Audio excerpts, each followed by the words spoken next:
Hey, how to get back on track after a long Easter weekend of indulging in some of the most yummy fruits that Easter has to offer. And hi everyone, so Antonia here, and I hope you all had a fantastic Easter break filled with obviously good food, some relaxation, and also really being able to spend quality time with your family and friends. So I know that long weekends and any holiday, so to speak, can often lead to overindulging, right? And it's very easy to actually fall off track with healthy eating and also, your exercise routine itself. And that's why in today's video, I basically want to share some practical tips and advice to help you get back on track if you feel like you have been overindulging just over this holiday. And you can apply this to any break, anytime that you feel like, okay,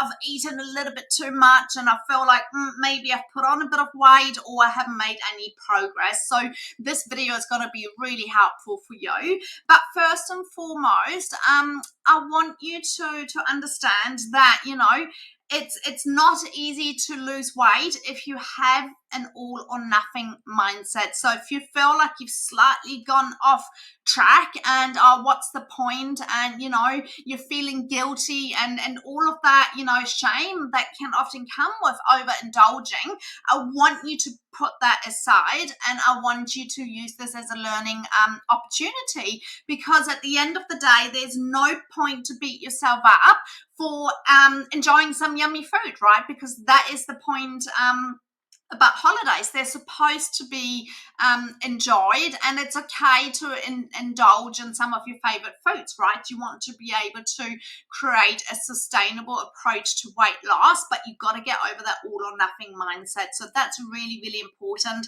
It's okay to have the odd treat every now and then, but it's all about having things in moderation, as in fueling your body with the right foods 80% of the time, and then the other 20% can be a little bit of chocolate, hot cross buns, a glass of wine, whatever brings you joy. So the most important thing overall, if you have been overindulging over this Easter weekend, is to get back on track as soon as possible, right? And one of the best ways to do this is setting yourself up for success. So you want to look ahead, say for the rest of the week, and actually figure out what it is that you and your family are gonna have for dinner.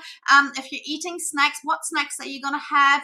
When are your busy days? And kind of like have a look at your schedule and plan out your meals. And from there, you'll be able to put together a shopping list that's full of healthy and nutritious foods. Because at the end of the day, when we do overindulge in a bit of sugar and, wheat-based products, as in simple carbohydrates and alcohol, they often leave us feeling quite sort of sluggish, bloated and tired. So you might feel like you're lacking a little bit of energy after this weekend, which is making it hard to actually get going and like go out and do your exercise and all of that. So you really want to pick nutritious and hormone balancing foods that are going to give you that energy back. So we're talking things like lean, either animal protein or plant-based protein options, some good whole grains, fruits, plenty of vegetables, and also your healthy fats. Because at the end of the day,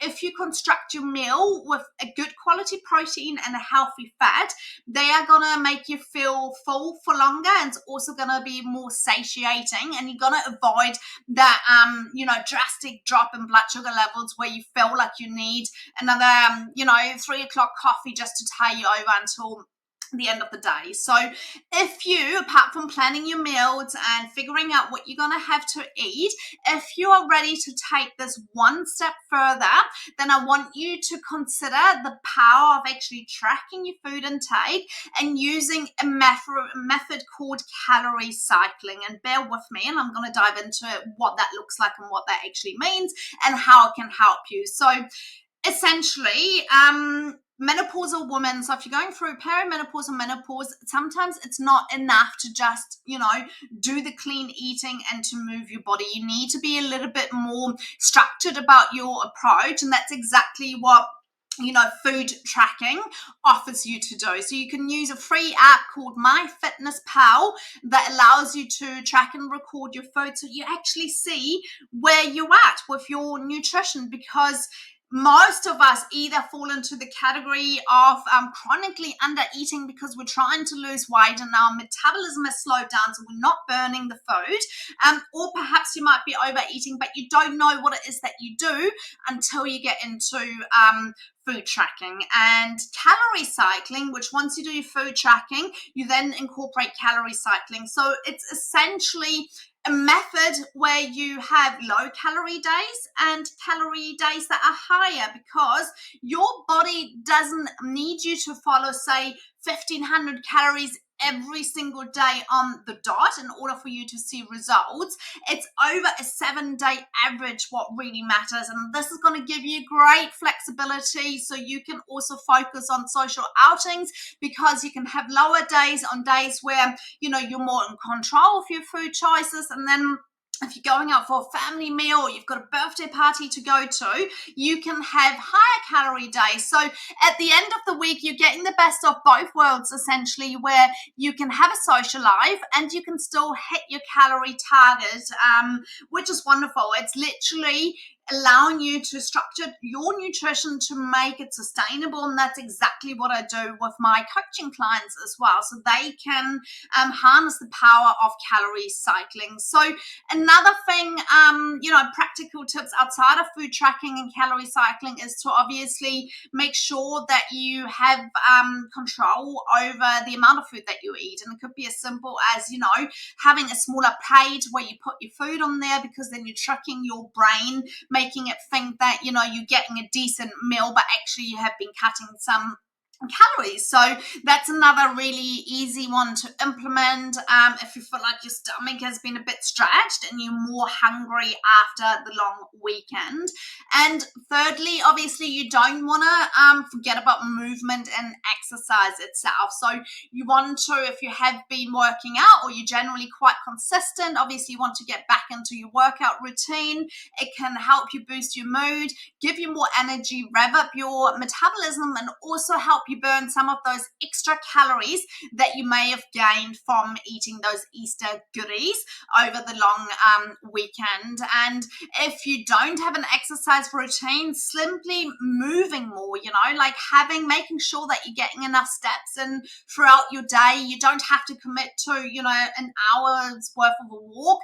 It can be little walks, it can be pottering, it can be just getting up if you're sitting down a lot, and good old park your car down the road and then walk 10 minutes more. All adds up, and it's all going to help stimulate your metabolism so that not only can you burn off those extra calories that you may have consumed over the long weekend, but you're actually supporting your goals, right? So it's going to be really good if you are feeling a little bit of sluggish, because you will regain some of that energy as well. And then obviously those more intense workouts are great for changing your shape, because essentially as you lose weight and also as you get older, things become soft and squishy. So that's where obviously your HIIT training and strength training sessions are going to be really, really powerful, because you basically it's the fuel to ignite the fire of what it is that you do with your nutrition, using calorie cycling and food tracking as your tools. So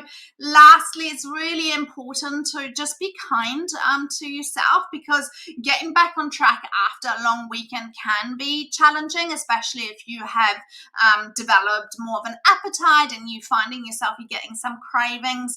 But it's really important that progress is not linear. It's never just that straight line in terms of your weight loss success, and you just want to focus on making healthy choices one day at a time, making sure that you are getting adequate amounts of water, good quality sleep. All of those things need to be taken into consideration.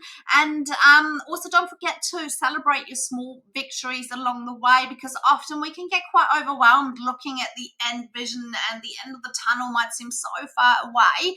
Whereas if you structure small wins, small goals, and therefore small victories along the way, you're breaking down your journey and it seems a lot more attainable. So if you're not doing that already, I highly encourage encourage you to give it a go.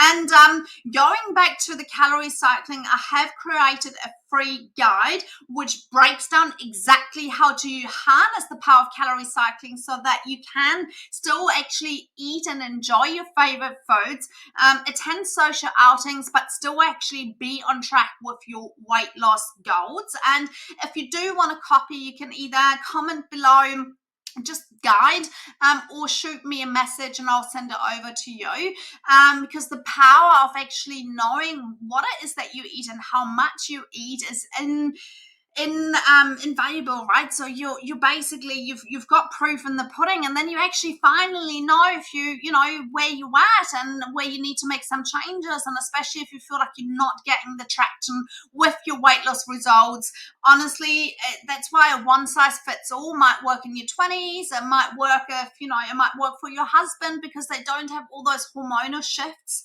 to deal with.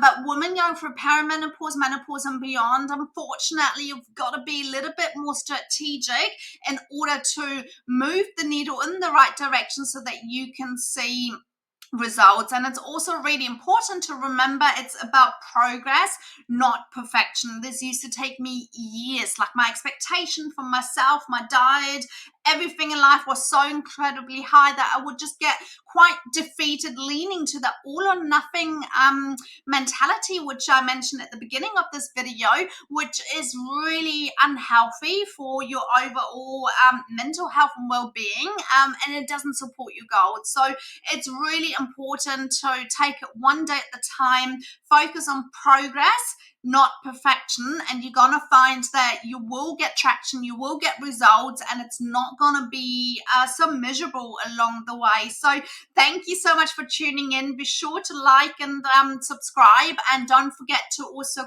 comment, guide down below, shoot me a message if you want to have a step-by-step plan in terms of how you can incorporate calorie cycling into your nutrition strategy, so ultimately that you aren't a slave to food where you feel like you're either overindulging or you're drastically having to cut back, and it's time to really find that balance. Talk to you ladies soon, and feel free to comment below with any questions that you might have.